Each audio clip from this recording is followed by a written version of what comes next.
अस्सलाम वालेकुम स्टूडेंट्स, अपनी उर्दू की किताब खोलें। सफ़ा नंबर 15। क्या पढ़ेंगे? अ पढ़ेंगे। क्या पढ़ेंगे? अ पढ़ेंगे। क्या पढ़ेंगे? अ पढ़ेंगे। क्या पढ़ेंगे? अ पढ़ेंगे। घ मिला के आग। क्या पढ़ेंगे? अ पढ़ेंगे। घ मिला के आग। क्या पढ़ेंगे? अ पढ़ेंगे। ल मिला के ऑल। क्या पढ़ेंगे? अ पढ़ेंगे। म मिला के आम।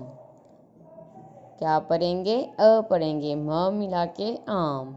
क्या पढ़ेंगे? अ पढ़ेंगे। न मिला के आन। क्या पढ़ेंगे? अ पढ़ेंगे। ह मिला के अह। अब इन अल्फाज पे पेंसिल फेरेंगे क्लास। पेंसिल पकड़ो, मेरे साथ साथ फेरे सब बच्चे भी। ऐसे पे आप क्लास इस पे पेंसिल फेरेंगे और सेम इधर ये वाले वर्ड इधर भी लिख देंगे। उर्दू की अपनी किताब ओपन करें। सफ़ा नंबर 4 आप होमवर्क करेंगे।